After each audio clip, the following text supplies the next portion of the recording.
இலங்கை அரசியல் மற்றும் பாதாள உலக வரலாற்றிலேயே இப்போ அதிர்ச்சி தரக்கூடிய ஒரு தகவல் வெளியாகி இருக்கு. இலங்கையில இருக்கக்கூடிய ஒரு சில அரசியல் கட்சிகளுக்கும் அரசியல்வாதிகளுக்கும் அது மட்டும் இல்லாம பாதாள உலக குழுக்களுக்கும் இடையில ஏதாவது மாஃபியா நெட்வொர்க் இயங்கிக்கிட்டு வந்ததா அப்படிங்கிற ஒரு கேள்வி இந்த ஒரு செய்தி மூலமா இப்போ எல்லார் மத்தியிலையுமே எழுப்பப்பட்டு இருக்கு.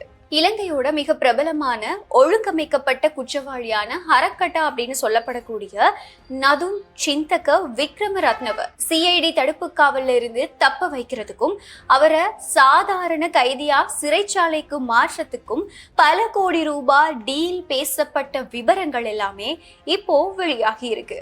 இந்த நடவடிக்கைகளுக்காக 120 மில்லியன் ரூபாய், அதாவது 12 கோடி ரூபாய் பணத்தை லஞ்சமா வாங்கின இந்த விஐபிக்கள் 2 பேருமே எப்படி லஞ்ச ஊழல் ஆணைக்குழுவோட பிடியில சிக்கினாங்க அப்படிங்கறத இந்த வீடியோல பார்க்கலாம். எதிர்வரும் 4/7/2026 வேல்ஸ் நகரில் தேர் திருவிழா மிக கோலாகலமாக நடைபெற உள்ளது. அனைவரும் வந்து ஆஞ்சநேயரின் அருளை பெற்று செல்லுங்கள். நதும் சிந்தக விக்ரமரத்ன அப்படின்னு பெயர் கொண்ட ஹரக்கட்டான்னு சொன்னாதான் இவர் எல்லாருக்குமே தெரியும். அந்த அளவுக்கு அந்த பெயர் பிரபலமான ஒரு பெயர். இவரு இலங்கையில தேடப்பட்டு வந்த மிக முக்கியமான ஒழுங்கமைக்கப்பட்ட குற்றக்குழுவோட தலைவர், மோஸ்ட் வாண்டட் பாதாள உலக குழு தலைவன் அப்படின்னு சொன்னா நான் தவறு கிடையாது. ஹரக்கட்டா இப்போ பயங்கரவாத தடுப்பு சட்டத்துக்கு கீழே சிஐடி தடுப்பு காவல்ல வைக்கப்பட்டு விசாரணைகள் மேற்கொள்ளப்பட்டு வருது. மிக அண்மையில இவர் நீதிமன்றத்துல முன்னிலைப்படுத்தப்பட்ட போட்டோஸ் வீடியோஸ் கூட அதிக அளவுல சோசியல் மீடியால பகிரப்பட்டு வந்ததை நாங்க பார்க்கக்கூடியதா இருந்தது. அவருடைய இந்த ஹேர் ஸ்டைலா இருக்கட்டும், அப்படி இல்லைன்னா அவர் நடக்கிறதுக்கு கஷ்டப்பட்டு இருந்ததா இருக்கட்டும், இது எல்லாமே சோசியல் மீடியால ஷேர் பண்ணி அதிக அளவுல பேசு பொருளா மாறி இருந்தது இந்த அண்மைய 2 தினங்கள்ல. ஆரம்ப காலகட்டத்துல இவர் கைது செய்யப்பட்டதுக்கு அப்புறமாவும் கூட சிஐடி தடுப்பு காவல்ல இருந்து தப்பிக்க முயற்சி செஞ்ச பல சம்பவங்கள் பதிவாகி இருந்தது. இப்போ மறுபடியும் எது எப்படி இருந்தாலும் அவர் இப்போ இந்த சந்தர்ப்பத்துல பயங்கரவாத தடுப்பு சட்டத்துக்கு கீழே சிஐடி தடுப்பு காவல வைக்கப்பட்டு விசாரணைகள் முன்னெடுக்கப்பட்டு வருது. இப்படியான பின்னணியில இந்த ஹரக்கட்டாவை எப்படியாவது சிஐடி பிடியில இருந்து விடுவிச்சே ஆகணும்.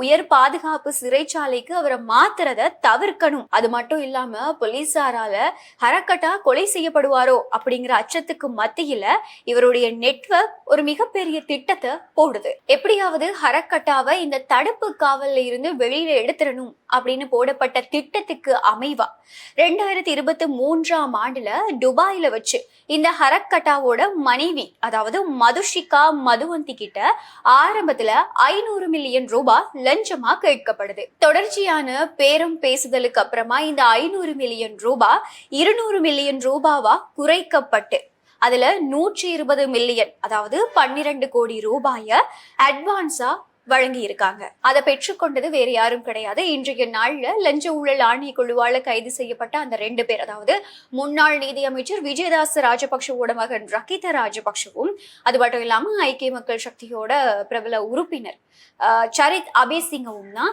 இதை பெற்றுக்கொண்ட அந்த விஐபிக்கள் அப்படின்னு தான் இப்போ தகவல்கள் வெளியாகி இருக்கு. இலங்கையோட சட்டத்தையும் நீதியையும் நிலைநாட்ட வேண்டிய ஒரு முன்னாள் நீதி அமைச்சரோட மகன், அதையும் தாண்டி ஒரு பிரபல சட்டத்தரணியா இருக்கக்கூடிய ரகித ராஜபக்ஷ இந்த சம்பவத்துல மிக முக்கியமான பிரதான சூத்திரதாரியா இருக்கிறது தான் இந்த சம்பவத்துல எழுந்திருக்கக்கூடிய ஒரு மிக முக்கிய முரண்பாடு அப்படின்னு சொல்லலாம்.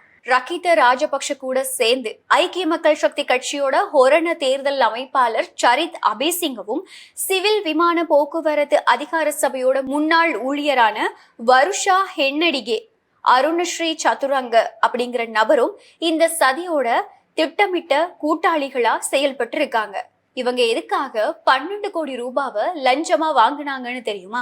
குற்ற புலனாய்வு திணைக்கள அதிகாரிகளுக்கு இத லஞ்சமா கொடுத்து ஹரக்கட்டாவுக்கு இப்போ பிறப்பிக்கப்பட்டிருக்கக்கூடிய கடுமையான தடுப்பு காவல் உத்தரவுகளை மாற்றி அவர் ஒரு சாதாரண கைதியா இன்னொரு சிறைச்சாலைக்கு மாத்துறதுக்கும் சிஐடி அதிகாரிகளை தங்களுடைய அதிகார பலத்தால செல்வாக்கு செலுத்துறதுக்கும் இந்த பல 100 கோடி ரூபாய் லஞ்சமா பெறப்பட்டிருக்கு. ஆனா இந்த ரகசிய பண பரிவர்த்தனை பாதாள உலக குழுக்களுக்கும் இந்த 2 பேருக்கும் இடையில இருக்கக்கூடிய தொடர்பை பத்தின உளவு தகவல் லஞ்சம் அல்லது ஊழல் குற்றச்சாட்டுகள் தொடர்பான விசாரணை ஆணைக்குழுவுக்கு கிடைக்குது. அதுவும் ரொம்பவே துல்லியமான தகவல்களா கிடைக்குது. இந்த தகவல்கள் கிடைச்சதுக்கு அப்புறமா பல மாதங்களா இவங்க 2 பேரோடையும் போன் கன்வர்சேஷன், தொலைபேசி உரையாடல்களையும் வங்கி கணக்கு பரிமாற்றங்கள், அதாவது அவங்களுடைய பேங்க் அக்கௌண்ட்டுக்கு எங்க இருந்து கேஷ் வருது, எதுக்காக இவங்க பணம் அனுப்புறாங்க அப்படின்னு பல தகவல்களையும் விசாரணை அதிகாரிகள் சோதனையிட்டு இருக்காங்க. இந்த நீண்ட நாள் சோதனைக்கு அப்புறமா தான்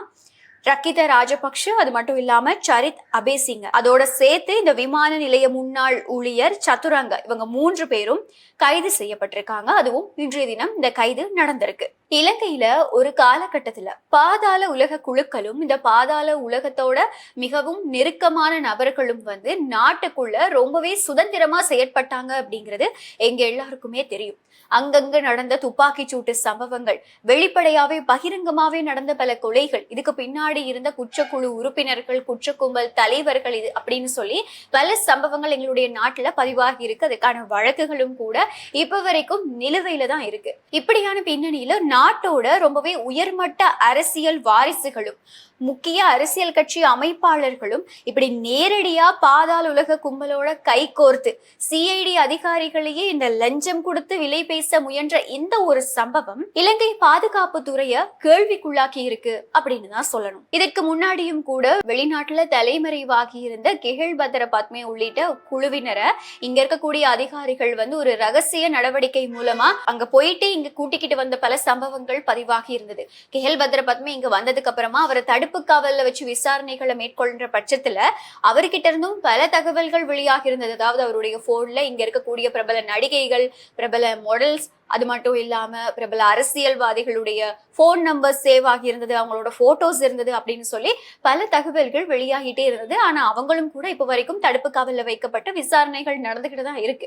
இப்படியான பின்னணியில தான் இப்போ இந்த கைதும் நடந்திருக்கு. இந்த கைதுக்கு அப்புறமா அடுத்த கட்ட சட்ட நடவடிக்கைகள் எப்படி இருக்கு அப்படிங்கறத வந்து நம்ம பொறுத்திருந்து தான் பார்க்கணும். சாதாரண ஒரு நபர் ஒரு தவறு செஞ்சாலே சட்டம் சரியா செயற்பட்டு இருக்கக்கூடிய இந்த தேசிய மக்கள் சக்தி அரசாங்கத்துல முன்னாள் நீதி அமைச்சரோட மகன், அதையும் தாண்டி ஒரு பிரபல சட்டத்தரணி, அதுக்கப்புறமா ஐக்கிய மக்கள் சக்தி, நாட்டுல மிக பிரதான எதிர்கட்சியோட ஒரு உறுப்பினர் செய்த இந்த செயல், இந்த சம்பவம், இந்த கைது நடவடிக்கைக்கு இனி அடுத்த கட்ட சட்ட நடவடிக்கைகள் எப்படி இருக்க போகுது அப்படிங்கிறத நம்ம பொறுத்திருந்து பார்க்கலாம். இலங்கையில தேடப்பட்டு வந்த ஒரு குற்றவாளி, அதுவும் சர்வதேச குற்றவாளி அப்படின்னு சொல்லலாம். இந்த ஹரக்கட்டாவை காப்பாத்துறதுக்காக 12 கோடி ரூபாய் லஞ்சம் வாங்கி இருக்காங்க. அதுவும் அது மூலமா சிஐடி அதிகாரிகளை விலை பேசவும் திட்டம் தீட்டி இருக்காங்க. இது எந்த விதத்துல நியாயம்? அது தொடர்பா உங்களுடைய கருத்துக்களை கமெண்ட்ல சொல்ல மறக்காதீங்க. மறுபடியும் இன்னொரு வீடியோல சந்திக்கலாம்.